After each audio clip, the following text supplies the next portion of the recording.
Evans of the Earth Guard ******* the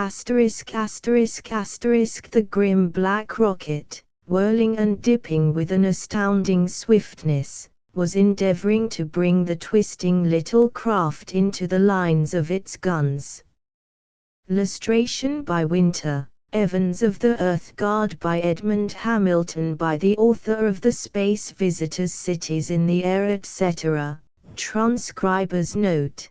This text was produced from Air Wonder Stories April 1930.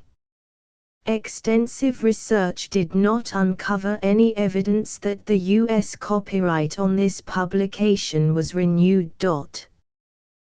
The present likelihood is that the first interplanetary flight will probably be by means of a rocket-propelled ship.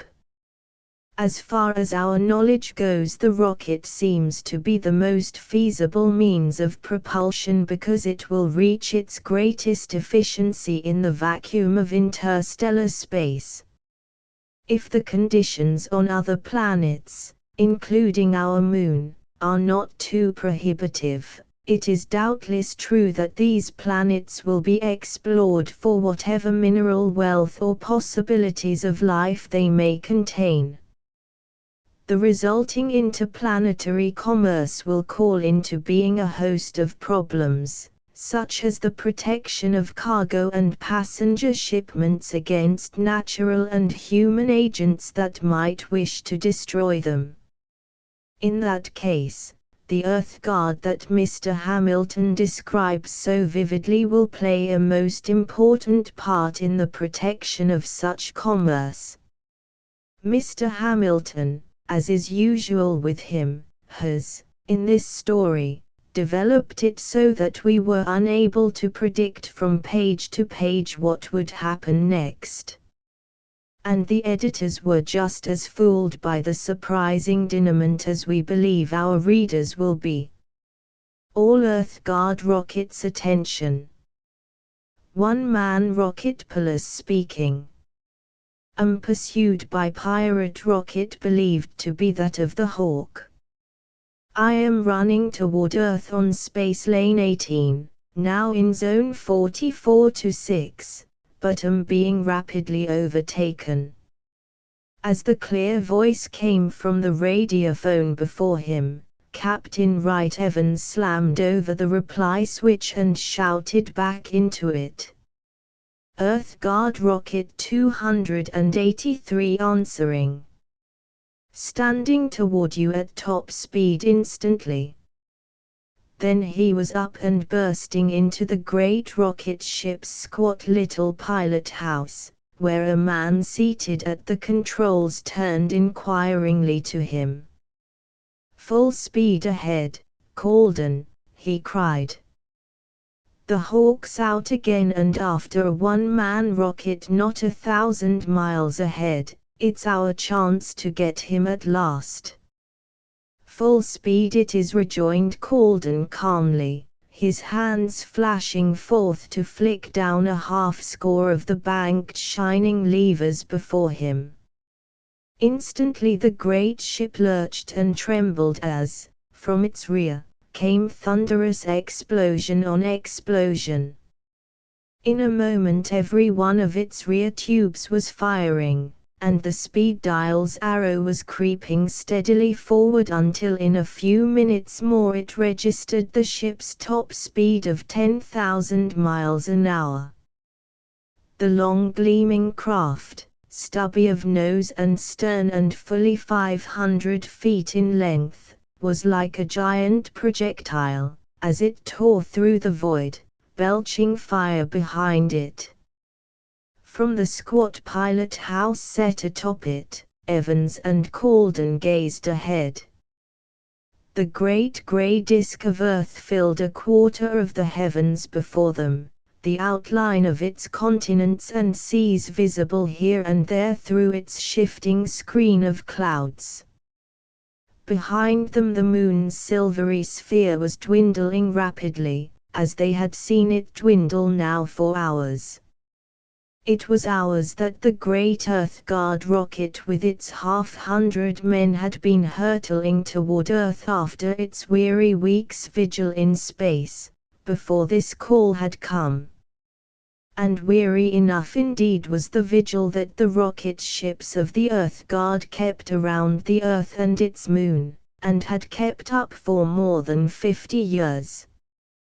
More than 50 years it had been since, back in 1954, the first crude rocket had thundered out from Earth into the great void toward its shining satellite. Neither that first rocket nor the 21st had reached their goal, but the next one had. Thus had begun the commerce that now filled all the space lanes between the Earth and Moon. In their first flame of exploration, men had headed out toward the nearer planets, too, but they had found them unapproachable because of the fierce guard maintained by their strange peoples. Every ship that had sought to explore another planet had been annihilated on reaching it, and we had finally realized that our planetary neighbors were guarding fiercely their isolation. There had remained to Earth only its own moon. But that had become swiftly a lure to all adventurous Earthlings. Upon the moon's other side were great mines in which men, dwelling in airtight cities and toiling in hermetically tight metal suits, worked the rare metals and minerals in which Earth's satellite abounded. And upon the moon's earthward side were other great airtight cities, glass-roofed and luxurious, to which went each year hundreds of thousands of the Earth's wealthy, there to spend their vacations, enjoying the wondrous celestial views, the astounding strength and youth given them by the moon's lesser gravity, and the chance to view the Earth from the outside. So that there had grown gradually the commerce that kept endless streams of ships moving between Earth and Moon, great and luxurious passenger craft laden with the wealthy and powerful of Earth, and sleek private ships bound like the others for the luxurious lunar cities. Bulky and battered cargo rockets had their own space lanes, carrying metals and minerals to the Earth, and returning with loads of supplies and tanks of the liquid rocket fuel to the moon. It was inevitable that all this traffic should need regulating, and so there had been formed the Earth Guard, an organization corresponding to the old coast guards of the nations, but controlled by an international commission of Earth's powers. The Earth Guard boasted 500 gleaming rockets that patrolled ceaselessly the space between and around the Earth and Moon, enforcing peace with their electric guns and guarding the lunar commerce. For there were those against whom it must be guarded, space pirates who dashed forth from time to time from hidden bases on Earth or Moon to harry and hold up in the void the rich lunar commerce. The boldest and most dreaded of them all was that swift and flashing corsair of the void known to all on Earth and Moon alike as the Hawk, and who for years had been the despair of all the Earth Guard. Lord, if we can get him. Evans was praying as he gazed out of a porthole from the hurtling ship's pilot house. I get so tired of jabs about him that I'd lose an arm to get him. Well, everyone's turn comes sooner or later in that game, philosophized Calden. It may be the Hawks now. Evans pulled a speaking tube toward him and shouted down into it over the roar of the rocket's explosions. Hartley. Put full crews on all the electric guns and have them stand ready for action. Yes. And tell them it's the Hawk we're after this time, it'll put them on their toes. Colden grinned as a moment later a muffled cheer came up from the gun rooms beneath. "They're on their toes," evidently he commented. "They're as crazy to get their hands on the Hawk as you are." Evans made no answer but started ahead with teeth clenched upon his lower lip, glancing over now and then at the dials that recorded the rocket's position between Earth and Moon. This recording was automatic, being dependent on the change in the gravitational power of the two bodies. Evans saw by them now that the rocket was hurtling into the very zone in which the Polaris had reported itself. Missed.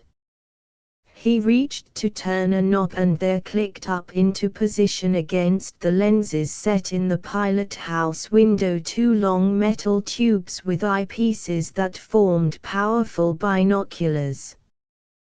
Gazing ahead through these he kept watch, while with fingers on the firing levers of the rocket's tubes Colden kept them steady on their course. Minutes passed before Evans uttered a cry. "They're just ahead," he exclaimed. Then, into the tube, "All batteries ready, Hartley, and use the port guns when we bank." "Lord, look at that fellow," breathed Colden as he too stared ahead. "He sure can handle a rocket. The Hawk can't get his guns on him." Far ahead of them in the void the scene of combat to which they had been summoned was rushing into view. A tiny and shining one-man rocket was dodging and twisting and circling in space, with its firing tubes flaming first on one end and then on the other to keep it in an ever-changing course. And around it, like a great grim pike rushing a shining chub, was circling and swooping a long dead black rocket of the same size almost as the Earth Guard craft. It was the dreaded black rocket of the Hawk, reputed the swiftest craft in space. The grim black rocket, whirling and dipping with a swiftness of maneuver astounding in a ship of its size, was endeavoring to bring the twisting little craft that evaded it into the line of its guns.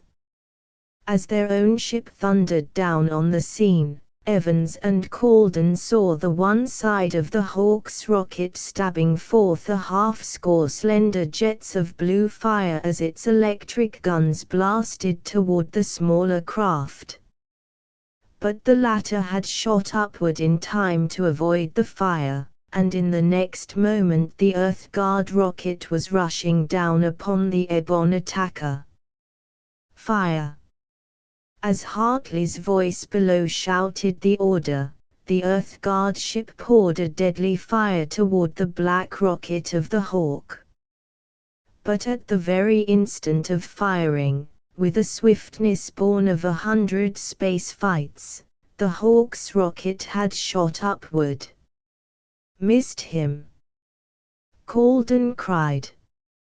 "Look out, he's tailing." "Over quick!" Evans exclaimed. "Let him have the stern guns, Hartley." For in the instant after shooting upward to avoid their fire, the rocket of the Hawk had flashed back down on them in the familiar maneuver of tailing, using all the firing tubes placed in its nose for braking purposes to halt it and reverse it in a flash. Evans had a lightning glimpse of the great black shape rushing stern foremost down on them. Then he felt his own rocket dip and dive like light as Colden's hands flashed on the firing levers, and for a moment Evans saw the white-lit pilot house of the other rocket, with the tense figures inside it, before it whirled out of view. He sensed rather than saw the blast of the Hawk's guns above them as they dived just in time to avoid the deadly missiles. Evans heard shouting voices from their own gun rooms and had no need to cry to Colden the next order, for already the other was straightening out their course and sending their ship soaring upward again. But the long black craft of the Hawk was gone. After that one swift swoop and blow it had flashed off the space lane into the uncharted void, and they glimpsed it only as a dwindling point of fire that vanished in the next instant. Evans, filled by a blind fury, whirled to give Colden the order that would send them in wild pursuit, but checked himself as he realized, despite his rage, the futility of such a pursuit. Once out of sight, the Hawk in his immensely swift rocket could laugh at all pursuit, as he had laughed many times. His face a study of conflicting emotions, Evans turned back toward his second officer. "Back to our regular course on the space lane," he ordered wearily. "He's got away again." Silently Colden headed the great Earth Guard rocket again toward the great disk of Earth. But in a moment he motioned toward something outside and above them. "It's the rocket the Hawk was attacking," he said. "He's signaling for a contact." "Let him come on," then answered the other. Colden pressed the studs that flashed from their own rocket's nose, the answering colored signal lights, and quickly the shining smaller craft drove down until it hung just over the big Earth Guard ship. It settled smoothly then on the greater craft's back, its nose firing tubes blasting it to a halt. The ring of metal contact pins on its lower side fitted smoothly into the standardized ring of openings ready for them on the Earth Guard's back. Held thus to the greater craft, the little rocket was carried along through space like a pilot fish clinging to a great shark. In a moment there was the clang of the contact door opening, as the occupant of the Polaris passed into the Earth Guard rocket through the latter's similar door. In a moment more Hartley, the third officer, was striding into the pilot house with the man who had been the little craft's sole occupant. He was a tall young man with dark hair and dark, laughing eyes. He came forward with hand outstretched to Evans, and as the rocket captain grasped it, he introduced himself. Francis Seaworth he named himself, and just now mighty pleased to see you. Indeed, if you hadn't come when you did, the Hawk would have had me in another minute. I didn't have anyone to work my gun and could only try to evade him till you came." Evans laughed. "What in the devil made you start for Earth all by yourself?" he demanded. "Didn't you hear 2 days ago that the Hawk was out?" The other shook his head. "I heard," he said, "but that's just why I chose this particular time for the trip." "No, I don't mean that as bravado," he added quickly, as he saw the incredulous smiles of the 3 officers. "What I mean is that I knew the Hawk was waiting for a chance to jump on me, and when I heard he was out on the space lanes again, I thought he'd be too busy at his usual trade to think of me." Evans regarded him with more interest. "But what's the Hawk after you for?" he asked. Seaworth hesitated. "Well, I wouldn't want to spill too much." He nodded toward the other officers. Evans straightened with interest. "Anything you want to say you can tell me in front of my officers." "Well," said Seaworth, I've been spending the last year as a secret agent of the International Commission, looking for the Hawk space on the moon. They had an idea, just an idea, that the Hawk space was really inside one of the lunar cities. Seaworth explains in a lunar city. Evans repeated. Whoever got that idea? Seaworth shook his head. It seemed crazy to me at first too, but there were rumors that officials in one of the lunar cities were allowing the Hawk to come there, and to refuel in exchange for a share of his loot.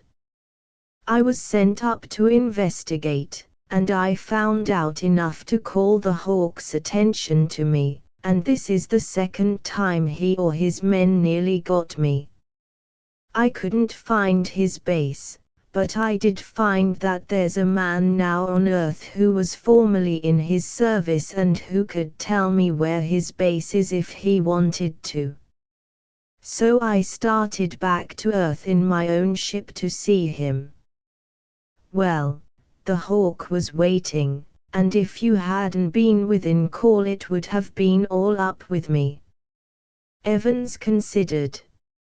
It did seem mighty queer to us that the Hawk would stoop to holding up one-man rockets, he admitted, but that explains it. So they've had a secret agent on his trail, eh? A very secret agent, smiled the other. My emblem, he smiled as he opened his jacket and showed a little card sewed onto the inside. Evans nodded. The card of an agent of the International Commission merited any help he could furnish. In fact, continued Seaworth, I doubt if a dozen men on Earth outside of the International Commission know what I've been doing. I've got no business, really, telling even you about it, but it's about all wound up now. For if I get the information I'm after on Earth, it means we'll catch the Hawk in short order. Seems like catching the Hawk is work for the Earth Guard rather than for any secret agents, growled the bulldog-visaged Hartley. We're good enough to chase after all the common scum of space pirates that are always bobbing up. But when it comes to nabbing the Hawk, someone else wants the glory. The glory's been there for the Earth Guard to take for some time, retorted Seaworth acidly. I haven't seen it doing it, though. Hartley's face went dull red, and Evans intervened in time. No use scrapping over it, he told them. Anything that Seaworth finds out will help us, and I for one don't give a continental who catches the Hawk so long as he's caught. Every time I go into a teletheatre nowadays, all I hear is a lot of musty old cracks about the Hawk and the Earth Guard, and I don't mind telling you I'm getting tired of it. Seaworth laughed. Well, it was nearly a case of the catcher caught with me this time. I suppose I don't need to tell you that I'd rather make the rest of the trip with you. Evans nodded. Of course. Though as a matter of fact the Hawk's probably 10 zones off by now. That's always his way. He swoops and strikes and flashes off before anyone can get hands on him. Yes, said Seaworth, his eyes troubled, but he happens to want me devilish bad, you see. I'll admit I'm not going to have much taste for the trip back to the moon. I wouldn't put it past him to hold up the biggest passenger ship in space if he knew I was traveling on it. I wouldn't myself, Evans said. But we're heading back next week after our relief period. Why not go back with us? Seaworth's face cleared. Thanks a lot, Really, old man. It's a fact I've been worried about this trip back, for if I get what I'm after on Earth, it means that when I get back to the moon we can find the Hawk space and make a trap of it to catch him when he comes in. And I want to see him put away before I check out. It's got to be something of a personal duel between us. In the next half-score of hours in which they hurtled on toward Earth, Evans saw that Seaworth was indeed getting more and more impatient and eager as the great disk grew large before them. He fretted at the delay as they moved in through Earth's atmosphere at slackening speed, and down through the crowded converging space lanes toward the huge New York Interstellar Station. And when the great Earth Guard ship shot down into the funnel-shaped landing framework and came to a halt with all its nose tubes firing, Seaworth emerged from it with its first officers. Briefly he assured himself once more that Evans was willing for him to make the trip back out to the moon in the Earth Guard craft in the following week. And he also made certain that his own little rocket could remain attached to the greater craft and be refueled with it. Then he hastened away in the crowds that poured here and there across and around the great rocket station. Evans stood still for a few moments gazing around him, bewildered a little as he invariably was by the sudden transition from the silence and gloom of the great void to this brilliant and hurried scene. Across the great station at its departure side a huge cargo rocket was taking off, its firing tubes deafening the ears as it thundered up into the sunlight and vanished. Already a great, sleek passenger craft was being slid into the Ascension framework just vacated, and as its warning bell rang out, the last belated passengers were hurrying toward it with their porters and luggage. There remained to Evans the disagreeable task for which he had been bracing himself during the last hours of the trip, that of informing crusty old Commander Kane of his encounter with the Hawk. When he had been ushered into the office of the white-haired and white-mustached old space veteran who was head of the Earth Guard, Evans made his brief report with the others' stare piercing him to the marrow. When he had finished, the commander, as he had expected, delivered himself of a furious blast of profanity. He finally became articulate. Evans, you must realize what a situation the Earth Guard is in.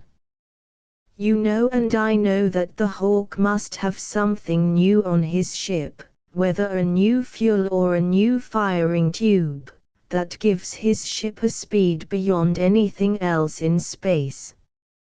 You know as well as I do, too, that the Hawk is really the one outstanding space pirate left and that in the last decades we've cleared up the others one by one.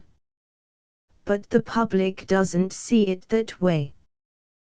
The public, and the commander smote his desk furiously, the public sees only this one pirate, the Hawk. They see him and his crew defying the whole 500 ships of the Earth Guard. That's all the blankety-blank public sees, and as a result the Earth Guard's getting to be a joke. But sir, Evans managed to say, we have no hope of getting the Hawk so long as he has his bases for refueling and resting. We must get his lunar base before we can get him, and that's why I think this Seaworth may win for us yet. Seaworth. The commander frowned thoughtfully. It may be, it may be. I didn't know that the International Commission had put secret agents after the Hawk, but it may prove useful at that. You say Seaworth is going back with you next week. Yes, he thinks the hawk is after him in dead earnest, and that if he takes a passenger rocket the hawk will hold it up to get him. It wouldn't be beyond him, the commander warned. But we've another thing to think of, too, Evans. If the hawk wants this man Seaworth badly enough, he may not even stick at holding up an Earth Guard ship to get him. I see you smile. You think it is incredible that even the hawk should ever try taking an Earth Guard, but remember that he has a reputation for doing things no pirate ever dared do before, and that in this case he has the best reason in the world for trying it. And if he ever took an Earth Guard rocket, goodbye. No matter what we did after that, the guard would never be able to live it down. Evans endures it. Evans was impressed. I'll keep a close watch for him going back, sir, he promised. The commander's warning rang in Evans' ears all the week that followed, and he was forced during that week to admit that his superior's view of the situation was correct. The Earth Guard was suffering a distinct loss of prestige. It seemed to Evans that wherever he went his blue Earth Guard uniform, once an envied garb, was greeted with titters and derisive comments that made his ears burn. The newspapers and teletheaters were exploiting the situation to the utmost. If Evans watched a troupe of dancers he was met with the spectacle of a nimble black-garbed figure, representing the hawk, eluding with ease the slowly moving blue-garbed figures symbolic of the Earth Guard. If he was introduced to anyone by a joking friend it was always with a jesting reference to his imminent capture of the hawk. Small boys called after him that the hawk was coming, and then delightedly ran away. The hawk, indeed, was coming to have far more of the public sympathy than the Earth Guard.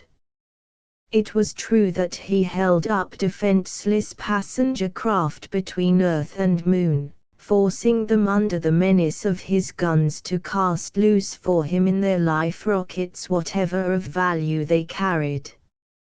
All knew that he was an outlaw of the void, and would meet swift death at the hands of a firing squad were he captured. But if he was a space pirate, he was not one like the earlier space buccaneers whose atrocities had roused a fury that had swept them out of existence.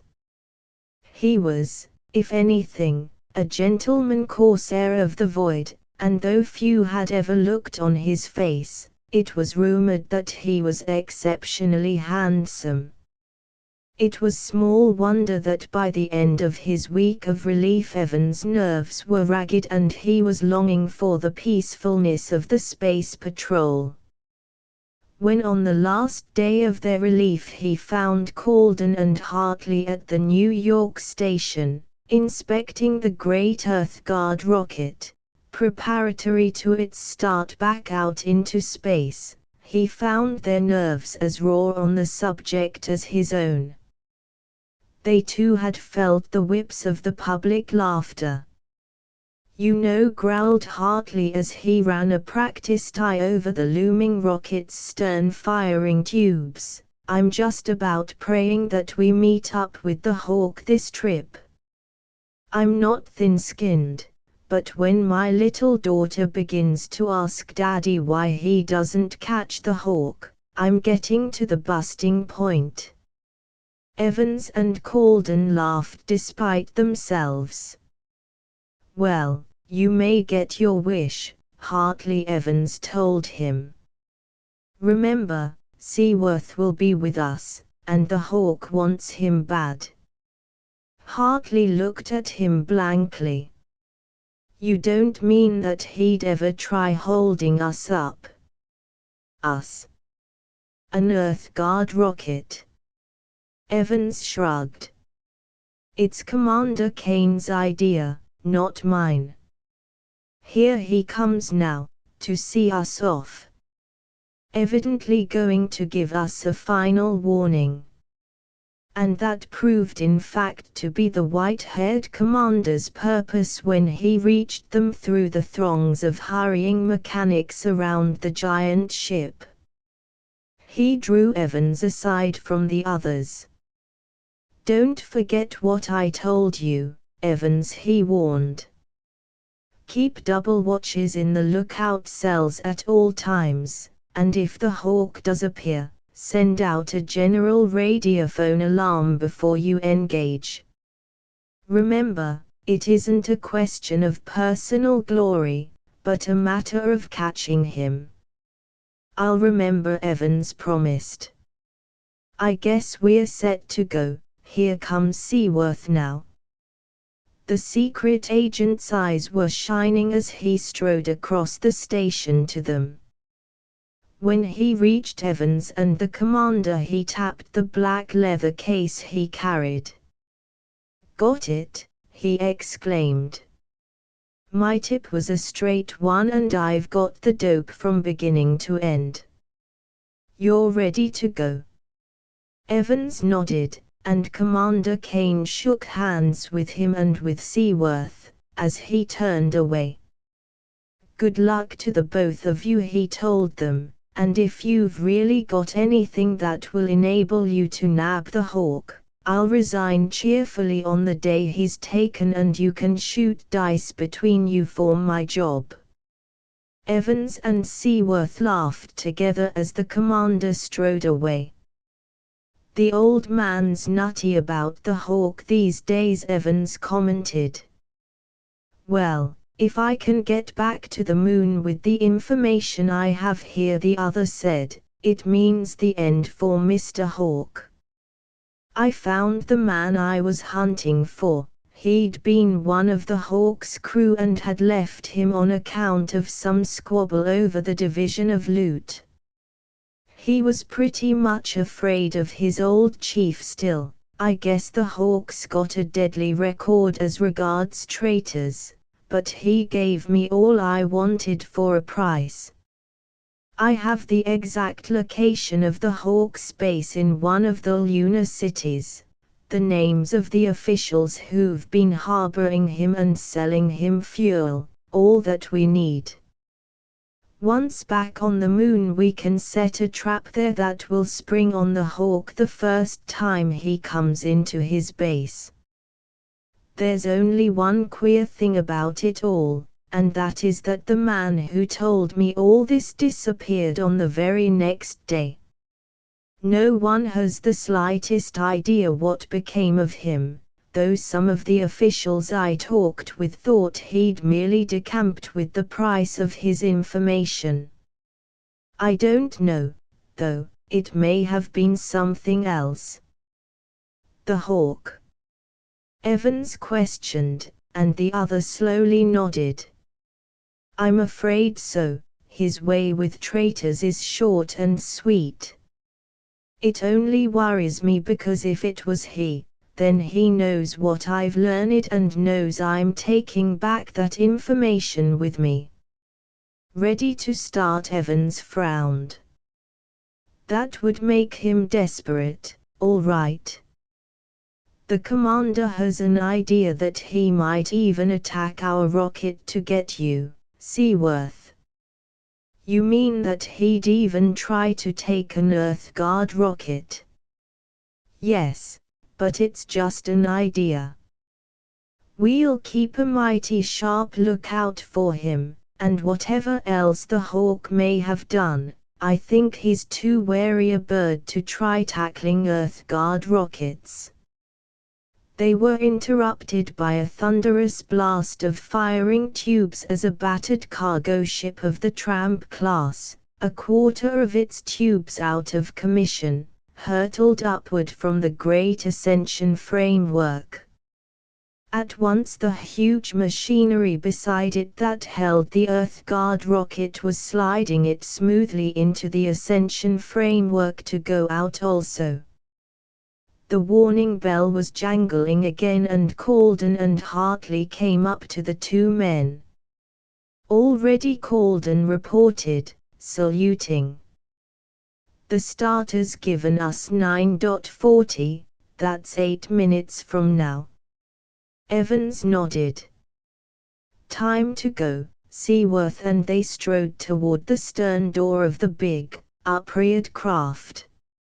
"I see you've still got my little ship tacked on," Seaworth commented as they moved across the station. "Yes, refueled and ready for you whenever we're near enough the moon for you to leave safely."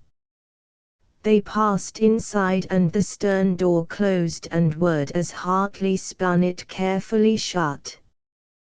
Climbing the light metal ladders inside the upreared craft, the four men gained the pilot house, where Calden took his accustomed seat at the controls.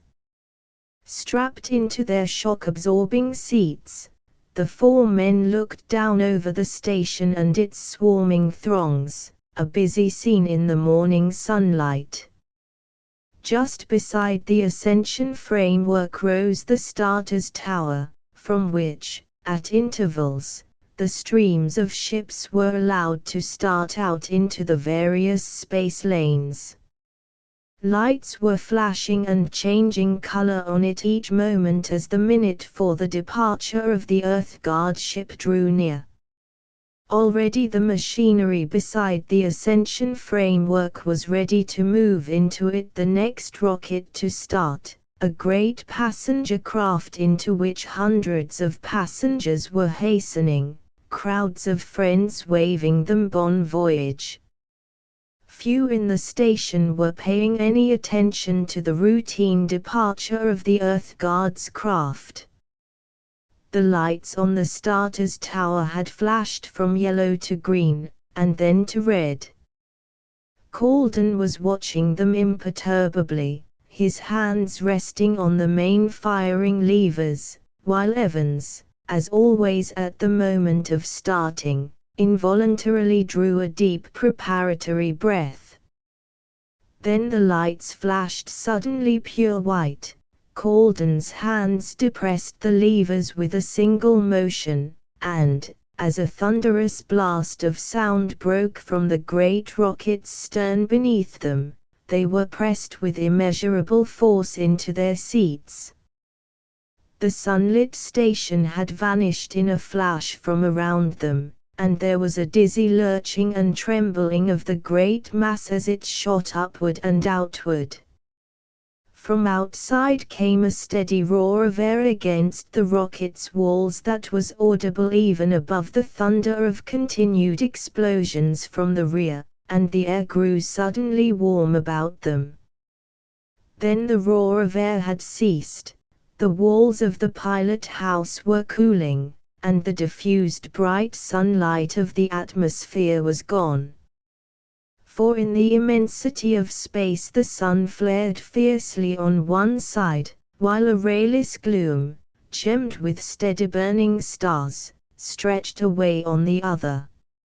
Ahead, the moon's brilliant disk, almost completely illumined by the sun, gleamed calm and white amid the throbbing fires of the encircling stars. Evans and Seaworth contemplated its beauty with a silent wonder that not even long familiarity with the sight could dull. Calden, meantime, was calmly checking over dials and controls, while Hartley had already gone below to sleep against the next watch at the controls. This vital station was filled by the craft's 3 officers in successive watches of 4 hours each. In the hours that followed, Evans felt slipping away from him the hope that he had cherished of meeting the Hawk in straight battle in mid-space. Since Commander Kane's warning to him, He had persuaded himself that because of Seaworth's presence the hawk might really attack. Like all others in the Earth God, Evans desired nothing more ardently than a final battle with the elusive and dreaded Corsair. But though the lookouts at every one of the great rocket's observation cells kept an unceasing watch through the void, no sign of the black rocket was to be seen. The Earth Guard ship might have been alone in space, had it not twice caught sight of great cargo rockets plowing their way moonward in the slower space lanes, and once passed an earthbound Earth Guard craft closely enough in a neighboring lane to exchange with it a flashing salute signal in passing. When Evans ascended to the pilot house for his third watch at the controls, 32 hours after their start from Earth, the moon's gleaming sphere was huge in the heavens before them. "A dozen hours more and we'll be there," he commented disappointedly to Hartley and Seaworth, as he relieved the former at the controls. "I guess there's no chance of your wreaking your wrath on the Hawk this trip, Hartley." "I told you it was crazy to think he'd tackle us," Hartley rejoined, "though I admit I've been hoping he would." "Well, I haven't," Seaworth told them, grinning. "It may be just play to you lads in the Earth God, but the Hawk nearly settled me twice and I hate to think what he'd do if he got me now." "No danger," Evans told him as Seaworth followed the yawning Hartley down out of the pilot house. "We'll have you safe and sound on the moon in a half-day more, and if you can nab the Hawk there, it'll punish him for not showing up this trip." Left alone in the pilot house, Evans sat at the control board with eyes glancing from one to another of the recording dials above it. Now and then he depressed a firing lever, firing one of the rocket's side tubes to keep it from leaving its proper space lane, but for the most part the great craft hurtled steadily onward in its course, and he occupied himself in contemplating through the windows the moon's bright sphere and the dazzling light patches on it that marked the position of the lunar cities. Evans had been sitting thus in solitude at the controls for some minutes before he heard a strange popping sound from somewhere in the rocket's interior beneath him. He listened sharply, and heard other quick following popping sounds, as of slight detonations. Then came a babel of cries from beneath, cries that were cut sharply short. Evans sprang to his feet. There was silence below now, but suddenly the door of the pilot house was flung open and Seaworth burst up into it, his face livid. "The Hawk," he gasped. And then, his eyes suddenly widening, he pointed out through the windows beyond Evans. "Look there," he cried. Evans whirled toward the window. In the next instant he seemed to see a curtain of flame descending before his eyes as something struck him a crashing blow on the head. The flame curtain was succeeded instantly by the black depths of unconsciousness. It was only slowly that he came back to himself. He became aware that he was sitting against the wall, that the thunder of the rocket's firing tubes was coming to his ears, that his brain ached. He tried to move, but found that his hands were tightly tied, his feet were bound, and every movement made his head throb. He opened his eyes, then stared uncomprehendingly, as if stupefied. He was sitting against the pilot house wall, and a half-dozen feet from him, at the control board, sat Seaworth. He was calmly manipulating the firing levers, and he looked up and smiled as he saw Evan's astounded gaze upon him. "It really was the hawk after all, you see," he said. "Only instead of being outside the rocket he was inside." He laughed with genuine amusement. Evans struggled to speak. "Then yes, the hawk, at your service," Seaworth calmly told him. "And as a word of friendly advice, Captain Evans, when someone tells you excitedly to look at them." Evans, striving to understand, did not hear the mocking final words.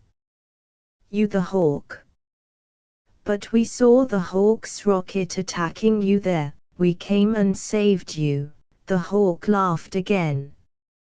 "I'm sorry to take the glory of your rescue away from you, Evans, but it was really no rescue at all. You don't understand. It's simple enough. I decided some time ago that the possession of an Earth Guard rocket would give me very great advantages in my trade of buccaneering. You see, every rocket in space will stop at the command of an Earth Guard ship, and since they all look alike we could do just about as we pleased with the rocket commerce if we had one. Therefore I decided to get one. It was easy. I merely embarked in a little one-man ship, and when I knew your craft would be on the space lane returning to Earth, I had my crew, in our regular black rocket, stage a faked attack upon me. I called for help, you came, after a brief clash my crew fled as instructed, and you took me aboard. You'd seen the hawk attacking me, and so believed me implicitly when I told you I was a secret agent whom the hawk was anxious to capture. Secret agents, you should be aware, are really not so communicative as that. And of course, I couldn't expect you to know that my card was forged. Then it was not hard for me to draw out from you the suggestion that I might return to the moon with you on this trip. That was just what I was playing for, of course, the chance to travel back in this rocket. My mission on Earth was the purest falsehood. The only thing I did there was to enjoy the witty remarks about the Earth Guard and the hawk which I heard all around me. That case I brought with me held enough gas bombs to paralyze your whole crew. They are all down there now unconscious. I used a mask for myself, of course, but they are not hurt and will be coming to in an hour. But I'm afraid that will be a little late. For I waited to make this coup, to gas the crew and stun you, until we were just at this particular position in space. It is the prearranged position, and less than 5,000 miles off this space lane my own rocket and crew are waiting for me. We're heading toward them now, and before your crew wakes, Evans, we'll be with them and this rocket will be in their hands. You and your crew won't be harmed. Of course, we can set you loose in a life ship near the moon, but this Earth Guard craft we'll keep and it should prove highly useful. An ingenious plan, everything considered, don't you think? Nothing overlooked. Evan's brain was spinning as the hawk's amusement-filled voice ceased. The great rocket was out of the space lane by now, he knew, was heading under the hawk's guiding hands to the prearranged position in space where the black rocket of the Corsair waited with its crew to take complete possession of the prize. And the hawk had captured it, had captured an Earth Guard rocket, alone. Evans raged at his bonds in senseless fury. His hands, tied before him, were cut deeply by the cords holding them as he strained to break these.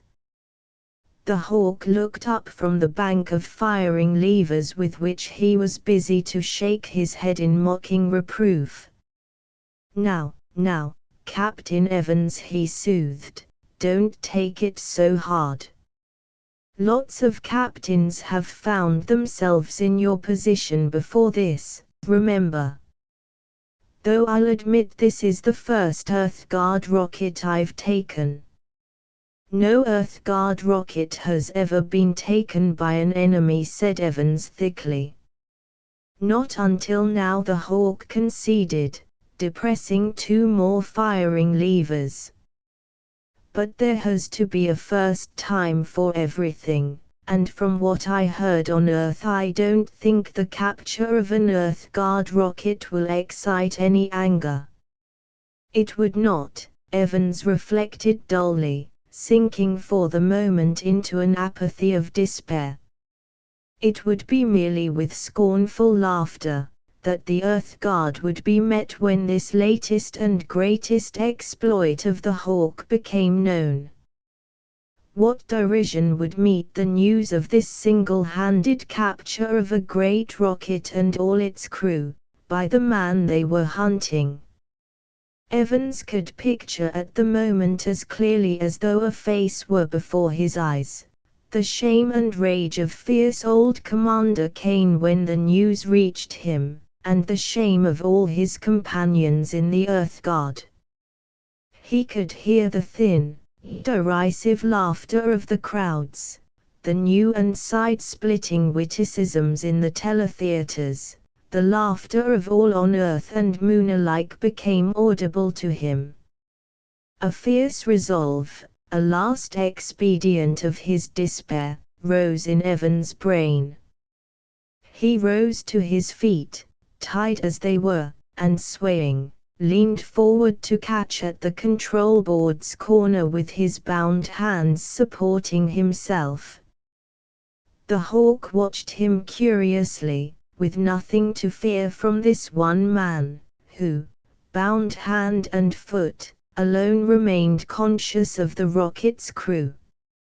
Evans leaned across the control board and its banked levers toward the hawk, and as he did so his 2 bound hands were moving, slowly, unobtrusively, toward the control board.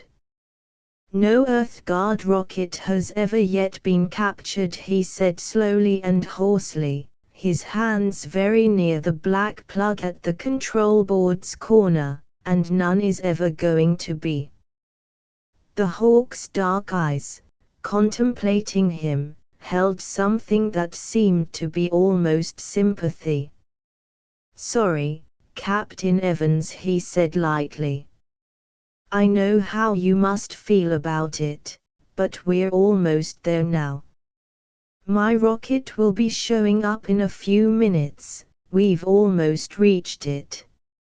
Evans laughed grimly. Your rocket will never see us again, nor will anyone else. You said you'd overlooked nothing, Hawk, but you did overlook one thing. And that? The Hawk's figure was suddenly tense. That is something that you didn't know. That is the fact that in every Earth Guard rocket is placed a device for destroying the rocket in case it has to be abandoned in space. That device is a plug which when pulled out ignites the rocket's fuel tanks in 6 minutes. And that plug, the Hawk's hands flashed toward Evans, but before they could reach his bound hands, Evans had seized with them the black plug at the control board's corner and with a crazy laugh had jerked it out. For an instant there was a supreme silence in the pilot house of the hurtling rocket, the Hawk and Evans facing each other like 2 statues. Then with a single motion the Hawk had whirled, was out of the pilot house. There came the clang of contact doors above being opened and shut with lightning rapidity, and then a blast of firing tubes as, in his own little rocket, the Hawk drove clear from the great Earth Guard craft. Evans stood still for a moment, then dragged himself to the control board's other side. His bound hands pressed the firing levers in quick succession, and as the great rocket lurched beneath their impetus, it was turning in space, turning back toward the space lane from which the Hawk had taken it. Evans grasped the black plug on the board and thrust it back into its socket. A small ventilating fan at the other side of the pilot house that had ceased running when he had withdrawn the plug began spinning again. Evans laughed weakly. He straightened. There was a flash of fire above, and he saw that it was the tiny rocket of the Hawk, driving back over the great Earth Guard craft. Evans knew that the Hawk, from afar, had seen that the ship had not exploded, and he was coming back. Evans realized that although the Hawk could not make contact with the great Earth Guard rocket thundering at full speed through the void, with rocket gun available, he could still blast the Earth Guard ship to pieces. Evans saw the little rocket swooping down until it was just before and above him, and braced himself with tight-set teeth for the blast from its electric gun. It did not come. Instead, as the Hawk's little rocket dipped low, there flashed from it the vari-colored lights of a signal. Red, yellow, red, purple. Evans read the signal automatically, uncomprehendingly for the moment. It was salute. And then he understood. The Hawk, knowing himself tricked, had come back not to take revenge but to give that sportsmanlike hail to the man who had tricked him. Evans' bound hands touched the signal studs, and from the great Earth Guard rocket's nose in its turn flashed the same signal salute. Salute of the Earth Guard's captain to the Hawk, as they roared past each other in space. And then the Hawk was gone, his little ship hurtling away into the chartless void outside the space lanes where his great black rocket waited. Evans slumped weakly against the control board. They found him there when they burst up into the pilot house a half-hour later, Calden and Hartley and the others, babbling excitedly and uncomprehendingly. They had just returned to consciousness. They found Evans against the control board with hands and feet still bound, keeping the great rocket steady on the space lane to which he had brought it. When he turned toward them, they saw with amazement that he was laughing. "I was just thinking," he said, "of what old Kane will say when he finds out that he shook hands with the Hawk." The end.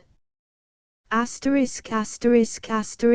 of the Project Gutenberg ebook Evans of the Earth Guard Updated editions will replace the previous one, the old editions will be renamed. Creating the works from print editions not protected by U.S. copyright law means that no one owns a United States copyright in these works, so the Foundation, and you, can copy and distribute it in the United States without permission and without paying copyright royalties.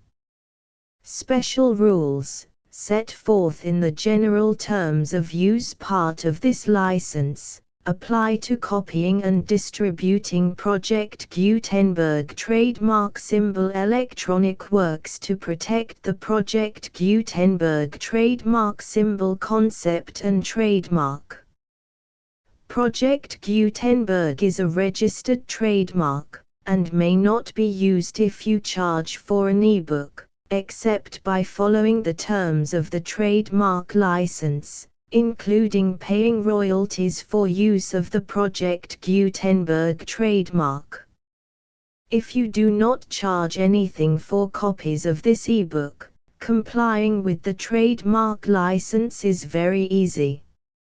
You may use this ebook for nearly any purpose, such as creation of derivative works, reports, performances and research.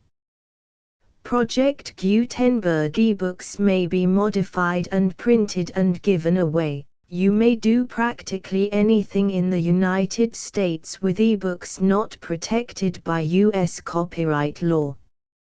Redistribution is subject to the trademark license, especially commercial redistribution.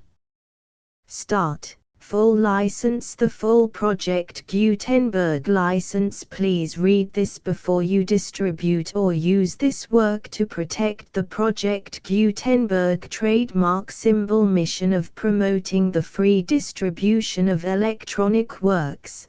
By using or distributing this work, or any other work associated in any way with the phrase Project Gutenberg, you agree to comply with all the terms of the full Project Gutenberg trademark symbol license available with this file or online at www.gutenberg.org/license. Section 1. General Terms of Use and Redistributing Project Gutenberg Trademark Symbol Electronic Works 1.0. By reading or using any part of this Project Gutenberg trademark symbol electronic work, you indicate that you have read, understand, agree to and accept all the terms of this license and intellectual property, trademark/copyright, agreement. If you do not agree to abide by all the terms of this agreement, you must cease using and return or destroy all copies of Project Gutenberg trademark symbol electronic works in your possession. If you paid a fee for obtaining a copy of or access to a Project Gutenberg trademark symbol electronic work and you do not agree to be bound by the terms of this agreement, you may obtain a refund from the person or entity to whom you paid the fee as set forth in paragraph 1.e.8. 1.b. Project Gutenberg is a registered trademark. It may only be used on or associated in any way with an electronic work by people who agree to be bound by the terms of this agreement. There are a few things that you can do with most Project Gutenberg trademark symbol electronic works even without complying with the full terms of this agreement. See paragraph 1.c below. There are a lot of things you can do with Project Gutenberg trademark symbol electronic works if you follow the terms of this agreement and help preserve free future access to Project Gutenberg trademark symbol electronic works. See paragraph 1.e below. 1.c. The Project Gutenberg Literary Archive Foundation, the Foundation or PGLAF, owns a compilation copyright in the collection of Project Gutenberg trademark symbol electronic works. Nearly all the individual works in the collection are in the public domain in the United States. If an individual work is unprotected by copyright law in the United States and you are located in the United States, we do not claim a right to prevent you from copying, distributing, performing, displaying or creating derivative works based on the work as long as all references to Project Gutenberg are removed. Of course, we hope that you will support the Project Gutenberg trademark symbol mission of promoting free access to electronic works by freely sharing Project Gutenberg trademark symbol works in compliance with the terms of this agreement for keeping the Project Gutenberg trademark symbol name associated with the work. You can easily comply with the terms of this agreement by keeping this work in the same format with its attached full Project Gutenberg trademark symbol license when you share it without charge with others. 1.d. The copyright laws of the place where you are located also govern what you can do with this work. Copyright laws in most countries are in a constant state of change. If you are outside the United States, check the laws of your country in addition to the terms of this agreement before downloading, copying, displaying, performing, distributing or creating derivative works based on this work or any other Project Gutenberg trademark symbol work. The Foundation makes no representations concerning the copyright status of any work in any country other than the United States. 1.e. Unless you have removed all references to Project Gutenberg. 1.e.1. The following sentence, with active links to, or other immediate access to, the full Project Gutenberg trademark symbol license must appear prominently whenever any copy of a Project Gutenberg trademark symbol work, any work on which the phrase Project Gutenberg appears, or with which the phrase Project Gutenberg is associated, is accessed, displayed, performed, viewed, copied or distributed. This ebook is for the use of anyone anywhere in the United States and most other parts of the world at no cost and with almost no restrictions whatsoever. You may copy it, give it away or reuse it under the terms of the Project Gutenberg license included with this ebook or online at www.gutenberg.org. If you are not located in the United States, you will have to check the laws of the country where you are located before using this ebook. 1.e.2. If an individual Project Gutenberg trademark symbol electronic work is derived from texts not protected by U.S. copyright law, does not contain a notice indicating that it is posted with permission of the copyright holder, the work can be copied and distributed to anyone in the United States without paying any fees or charges. If you are redistributing or providing access to a work with the phrase Project Gutenberg associated with or appearing on the work, you must comply either with the requirements of paragraphs 1.e.1 through 1.e.7 or obtain permission for the use of the work and the Project Gutenberg trademark symbol trademark as set forth in paragraphs 1.e.8 or 1.e.9. 1.e.3. If an individual Project Gutenberg trademark symbol electronic work is posted with the permission of the copyright holder, your use and distribution must comply with both paragraphs 1.e.1 through 1.e.7 and any additional terms imposed by the copyright holder. Additional terms will be linked to the Project Gutenberg trademark symbol license for all works posted with the permission of the copyright holder found at the beginning of this work. 1.e.4. Do not unlink or detach or remove the full Project Gutenberg trademark symbol license terms from this work, or any files containing a part of this work or any other work associated with Project Gutenberg trademark symbol. 1.e.5. Do not copy, display, perform, distribute or redistribute this electronic work, or any part of this electronic work, without prominently displaying the sentence set forth in paragraph 1.e.1 with active links or immediate access to the full terms of the Project Gutenberg trademark symbol license. 1.e.6. You may convert to and distribute this work in any binary, compressed, marked up, non-proprietary or proprietary form, including any word processing or hypertext form.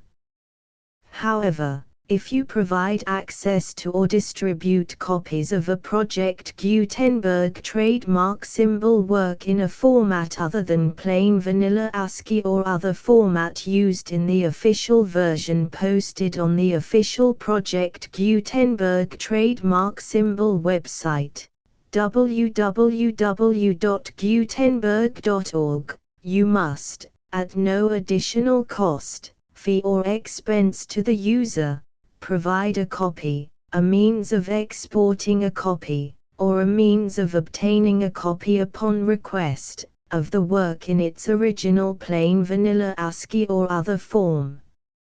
Any alternate format must include the full Project Gutenberg trademark symbol license as specified in paragraph 1.e.1.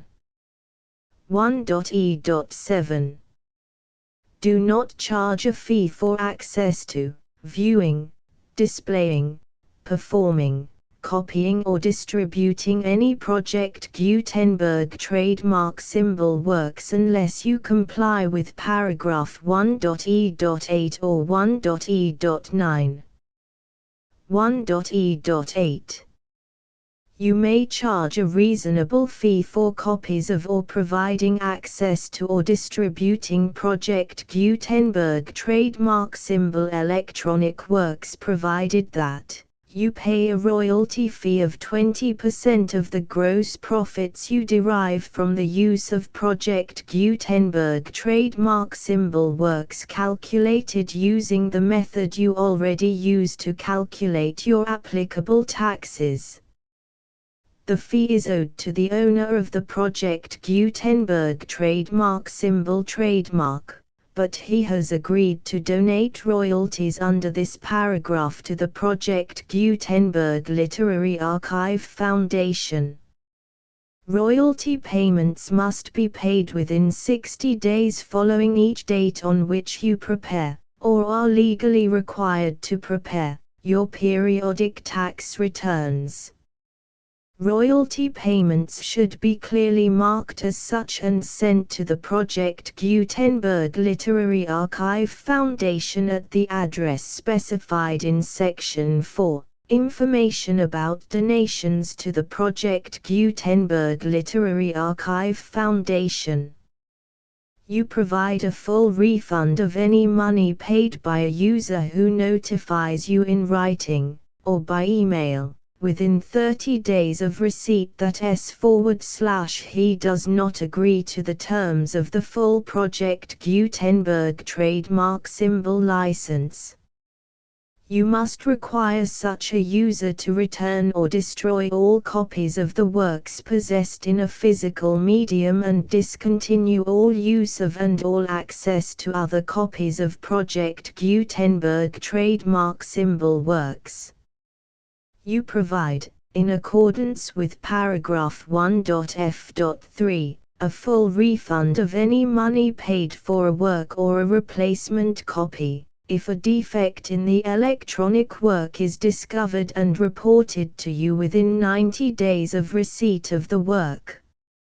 You comply with all other terms of this agreement for free distribution of Project Gutenberg trademark symbol works. 1.e.9. If you wish to charge a fee or distribute a Project Gutenberg trademark symbol electronic work or group of works on different terms than are set forth in this agreement, you must obtain permission in writing from the Project Gutenberg Literary Archive Foundation, the manager of the Project Gutenberg trademark symbol trademark. Contact the Foundation as set forth in Section 3 below. 1.f1.f.1 Project Gutenberg volunteers and employees expend considerable effort to identify, do copyright research on, transcribe and proofread works not protected by U.S. copyright law in creating the Project Gutenberg trademark symbol collection. Despite these efforts, Project Gutenberg trademark symbol electronic works, and the medium on which they may be stored, may contain defects such as, but not limited to, incomplete, inaccurate or corrupt data, transcription errors, a copyright or other intellectual property infringement, a defective or damaged disk or other medium, a computer virus, or computer codes that damage or cannot be read by your equipment. 1.f.2 Limited warranty, disclaimer of damages, except for the right of replacement or refund described in paragraph 1.f.3, the Project Gutenberg Literary Archive Foundation, the owner of the Project Gutenberg trademark symbol trademark, and any other party distributing a Project Gutenberg trademark symbol electronic work under this agreement, disclaim all liability to you for damages, costs and expenses, including legal fees. You agree that you have no remedies for negligence, strict liability, breach of warranty or breach of contract except those provided in paragraph 1.f.3. You agree that the Foundation, the trademark owner, and any distributor under this agreement will not be liable to you for actual, direct, indirect, consequential, punitive or incidental damages even if you give notice of the possibility of such damage. 1.f.3 Limited right of replacement or refund. If you discover a defect in this electronic work within 90 days of receiving it, you can receive a refund of the money, if any, you paid for it by sending a written explanation to the person you received the work from. If you received the work on a physical medium, you must return the medium with your written explanation. The person or entity that provided you with the defective work may elect to provide a replacement copy in lieu of a refund. If you received the work electronically, the person or entity providing it to you may choose to give you a second opportunity to receive the work electronically in lieu of a refund. If the second copy is also defective, you may demand a refund in writing without further opportunities to fix the problem.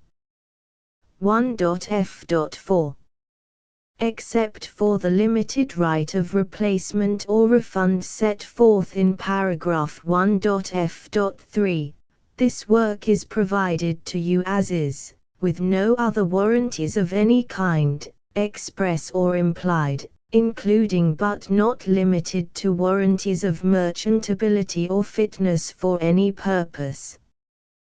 1.f.5 Some states do not allow disclaimers of certain implied warranties or the exclusion or limitation of certain types of damages. If any disclaimer or limitation set forth in this agreement violates the law of the state applicable to this agreement, the agreement shall be interpreted to make the maximum disclaimer or limitation permitted by the applicable state law. The invalidity or unenforceability of any provision of this agreement shall not void the remaining provisions. 1.f.6 Indemnity. You agree to indemnify and hold the foundation, the trademark owner, any agent or employee of the foundation, anyone providing copies of Project Gutenberg trademark symbol electronic works in accordance with this agreement, and any volunteers associated with the production, promotion and distribution of Project Gutenberg trademark symbol electronic works, harmless from all liability, costs and expenses, including legal fees, that arise directly or indirectly from any of the following which you do or cause to occur. A. Distribution of this or any Project Gutenberg trademark symbol work. B. Alteration, modification, or additions or deletions to any Project Gutenberg trademark symbol work, and C. Any defect you cause. Section 2. Information about the mission of Project Gutenberg trademark symbol. Project Gutenberg trademark symbol is synonymous with the free distribution of electronic works in formats readable by the widest variety of computers, including obsolete, old, middle-aged and new computers. It exists because of the efforts of hundreds of volunteers and donations from people in all walks of life. Volunteers and financial support to provide volunteers with the assistance they need are critical to reaching Project Gutenberg trademark symbol's goals and ensuring that the Project Gutenberg trademark symbol collection will remain freely available for generations to come. In 2001, the Project Gutenberg Literary Archive Foundation was created to provide a secure and permanent future for Project Gutenberg trademark symbol and future generations. To learn more about the Project Gutenberg Literary Archive Foundation and how your efforts and donations can help, see sections 3 and 4 and the Foundation information page at www.gutenberg.org. Section 3. Information about the Project Gutenberg Literary Archive Foundation. The Project Gutenberg Literary Archive Foundation is a non-profit 501(c)(3) educational corporation organized under the laws of the state of Mississippi and granted tax-exempt status by the Internal Revenue Service. The Foundation's IN or Federal Tax Identification Number is 64-6221541. Contributions to the Project Gutenberg Literary Archive Foundation are tax-deductible to the full extent permitted by U.S. federal laws and your state's laws. The Foundation's business office is located at 809 North 1500 West, Salt Lake City, UT 84116. 801-596-1887. Email contact links and up-to-date contact information can be found at the Foundation's website and official page at www.gutenberg.org/contact section 4. Information about donations to the Project Gutenberg Literary Archive Foundation. Project Gutenberg trademark symbol depends upon and cannot survive without widespread public support and donations to carry out its mission of increasing the number of public domain and licensed works that can be freely distributed in machine-readable form accessible by the widest array of equipment, including outdated equipment.